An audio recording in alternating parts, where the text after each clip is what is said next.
நீங்கள் உயிரோடு இருக்கிறீர்கள், ஆனால் ஒரு நிமிடம் கூட வாழ்வதில்லை அப்படின்னு ஓஷோ சொல்கிறாரு. இதை கேட்ட உடனே நம்மளுக்கு ஒரு ஆச்சரியம் இருக்குது. நம்ம இவ்வளவு நாளாக உயிரோடு இருக்கோம், வாழ்ந்துட்டு தானே இருக்கோம். இவர் என்ன ஒரு நொடி கூட ஒரு நிமிடம் கூட வாழ்ந்ததில்லை அப்படின்னு சொல்கிறாரு. ஒரு நாளைக்கு 24 மணி நேரம் இருக்குது, 24 மணி நேரத்தில் ஒரு நிமிஷம் கூட வாழலையா அப்படின்னு ஒரு கேள்வி வருது. இதை ஓஷோ ரொம்ப ஆழமாக போய் ஒரு விஷயத்த சொல்கிறாரு. உயிரோடு இருத்தல் என்பது வேறு, வாழ்தல் என்பது வேறு அப்படின்னு சொல்கிறார். அதுக்கு ஒரு அருமையான உதாரணத்தை சொல்கிறாரு. இன்றைக்கி மருத்துவம் நிறையா வளர்ந்துருச்சு. ஒருத்தர் கோமா ஸ்டேஜில் இருக்கிறாரு அப்படின்னா அவர் உயிரோடு இருக்கிறாரு.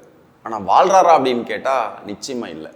அவர் உயிரோடு வைத்துக்கொள்வதற்கு நிறையா மருத்துவமனையில் அவருக்கு தேவையான மருந்து நிறையா ஹெல்ப் பண்ணி எவ்வளவு நாட்கள் வேண்டுமானாலும் உயிரோடு வைத்திருக்கலாம்.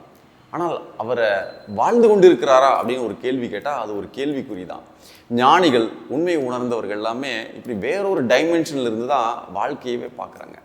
அப்போது நம்மளும் இவ்வளவு வருடமாக நம்ம உயிரோடு இருக்கோம், ஆனால் வாழ்ந்துகிட்டு இருக்கோமா அப்படின்னு ஒரு கேள்வி அவங்க கேட்குறாங்க. அப்போ வாழ்தல் அப்படின்னா என்ன அப்படின்னு பார்த்தா, நாம் விழிப்புணர்வோடு இருக்கும் ஒவ்வொரு நொடியும் ஒவ்வொரு நிமிடமும் வாழ்ந்து கொண்டு இருக்கிறோம். விழிப்புணர்வு இல்லாமல் இருக்கக்கூடிய அனைத்து நேரங்களிலுமே நாம் வாழ்வதில்லை அப்படின்னு ஞானிகள் சொல்கிறாங்க. அப்போது முதல்ல இந்த விழிப்புணர்வுனா என்ன அப்படின்னு நம்ம தெரிஞ்சுக்கணும். இது ஓஷோ அருமையாக எக்ஸ்பிளைன் பண்ணுறாரு. நம்ம ஒரு ரோட்டில் நடந்து போயிட்டுருக்கோம் அப்படின்னு நம்ம கற்பனை செய்து கொள்ளுங்கள். நடந்து போனீங்கன்னா என்னவெல்லாம் பார்ப்பீங்க அப்படின்னு பார்த்தா, நிறைய பேர் நம்மளை கிராஸ் பண்ணி போவாங்க, நிறைய பேர் நடந்து போவாங்க, நிறையா கடைகள் எல்லாமே அங்கே இருக்கும். இது எல்லாத்தையும் நம்ம கவனிக்கிறோம். ஆனால் ஒரு விஷயத்தை மட்டும் நம்ம கவனிக்க தவறி விடுகிறோம். அது என்ன அப்படின்னா, நாம் தான் அங்கே நடந்து சென்று கொண்டு இருக்கிறோம் அப்படிங்கிற அந்த விஷயத்தை நாம் மறந்து விடுகிறோம் அப்படின்னு சொல்கிறாரு. இது செல்ஃப் ரிமெம்பரிங் அப்படின்னு ஒரு அற்புதமான ஒரு வார்த்தையை சொல்கிறாரு. அப்போ நாம் எதையெல்லாம் நம்ம செய்கிறோமோ அதை நாம் தான் செய்து கொண்டு இருக்கிறோம் அப்படிங்கிற அந்த எளிய உணர்வு, அதுதான் விழிப்புணர்வு அப்படின்னு அவர் சொல்கிறாரு. அப்போ கொஞ்சம் திங்க் பண்ணி பார்த்தோம்னா, எவ்வளவு நேரம் நாம் நம்மேல் விழிப்புணர்வோடு இருக்கிறோம் அப்படின்னு கேள்வி கேட்டால் ஒரு நிமிஷம் கூட உண்மையிலே இருக்க முடிவதில்லை.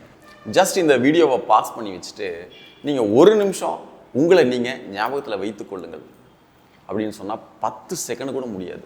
10 செகண்டில் ஒரு 10 முறை நீங்கள் உங்களை மறந்துடுவீங்க. இது ஓஷோ எப்படி சொல்கிறாரு அப்படின்னா, 24 மணி நேரத்தில் 24,000 முறை உங்களை நீங்கள் மறந்து விடுவீர்கள் அப்படின்னு சொல்கிறாரு. அதற்காக நீங்கள் ஒரு குற்ற உணர்வோ கவலைப்படவோ தேவையில்லை. திரும்பவும் உங்களை நீங்கள் ஞாபகத்தில் வைத்துக் கொள்ளுங்கள். இவ்வளவுதான்.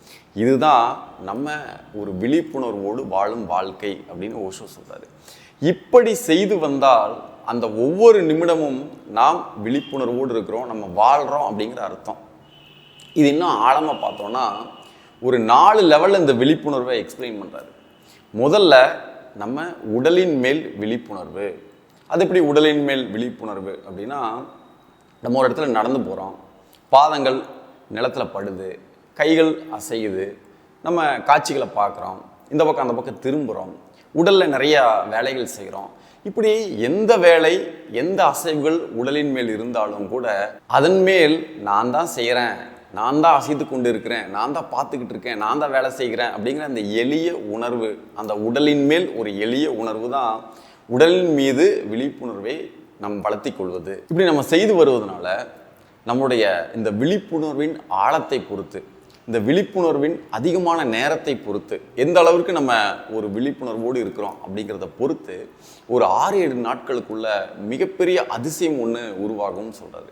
அது என்ன அதிசயம் அப்படின்னா, நம்ம இப்போ ஒரு செய்து கொண்டு இருக்கிற வேலைகள்லேயே முற்றிலுமாக வேறு விதமாக அந்த வேலையை நம்ம அணுகுவோம், ஆழமாக அந்த வேலையை செய்வோம். இப்படி நம்ம நிறைய விஷயத்தில் நாம் செய்து கொண்டு இருக்கும் வேலை முற்றிலுமாக மாறுபட்டு விடும். அதனுடைய விளைவுகளும் கூட அபரிமிதமான ஒரு அற்புதமான விளைவுகளாக அமையும் அப்படின்னு சொல்கிறார். இந்த மாதிரி நம்ம உடல் மேலே விழிப்புணர்வோடு இருப்பதனால ஒரு வார காலகட்டங்களில் நம்ம உடல் ரொம்ப ரிலாக்ஸ்டான ஒரு ஸ்டேட்டுக்கு வந்துடும். நம்ம ஒரு உடலில் இருக்கக்கூடிய நிறைய இறுக்கங்கள் காணாமல் போயிடும். உடலில் இருக்கக்கூடிய நிறைய சின்ன சின்ன பிரச்சனைகள் எல்லாமே முற்றிலுமாக தீர்ந்து போய் உடல் அப்படிங்கிறதே ஒரு அருமையான ஒரு காற்று போல் அப்படி ரொம்ப இயல்பான, ரொம்ப எளிமையான, இலகுவாக மாறிவிடும் அப்படின்னு சொல்கிறாரு.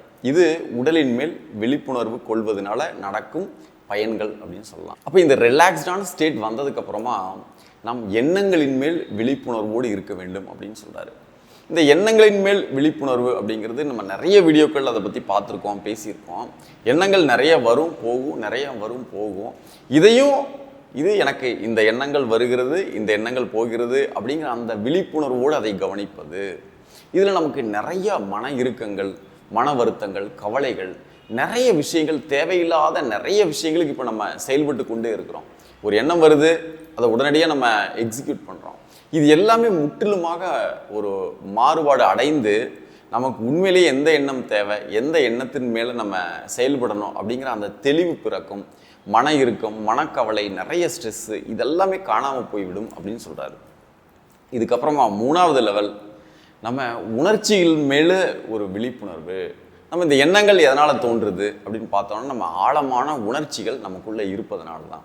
அந்த உணர்ச்சிகள் எப்பெல்லாம் வெளியில் வருது, கோபம், மிகப்பெரிய ஒரு வருத்தம், கவலை, இப்படி நிறைய விஷயங்கள் நமக்குள்ள உணர்ச்சிகளாக அப்படி குவிந்து கிடக்கிறது. அது ஒவ்வொன்றும் வெளியில் வரும் பொழுதும் அதை மாற்றிக்கணும், நம்ம உணர்ச்சி வசப்படக்கூடாது அப்படின்னு நினைக்கிறதுக்கு பதிலாக எளிமையாக அந்த இப்பொழுது நான் இந்த உணர்ச்சியில் இருக்கிறேன் அப்படிங்கிற அந்த எளிய உணர்வு அந்த உணர்ச்சிகளை எல்லாத்தையுமே ஒரு ஸ்டீப்லைனுக்கு கொண்டு வந்துடும், ஒரு ஆரோக்கியமான ஒரு உணர்வு நிலைக்கு எடுத்துகிட்டு வரும் அப்படின்னு சொல்கிறாரு. இதில் 4வது லெவல் என்ன அப்படின்னா, நம்ம விழிப்புணர்வோடு எல்லாத்தையும் அணுகிறோம், அந்த விழிப்புணர்வின் மேலேயே ஒரு விழிப்புணர்வோடு இருப்பது அப்படின்னு சொல்கிறாரு. அதாவது நம்ம எல்லாத்தையும் கவனிக்கிறோம், நம்ம தான் செய்கிறோம் அப்படிங்கிற அந்த உணர்வு இருக்குது, அந்த செய்பவரின் மேலே ஒரு விழிப்புணர்வோடு இருப்பது அப்படின்னு சொல்கிறாரு. இது எல்லாமே ரொம்ப அட்வான்ஸ்டு ஸ்டேஜ். கிட்டத்தட்ட இதை நம்ம விழிப்புணர்வு அப்படிங்கிற புத்தகத்துலேயும், தியானம் அப்படிங்கிற புத்தகத்துலேயும் இதை பற்றின டீட்டெயில் நிறைய இருக்குது.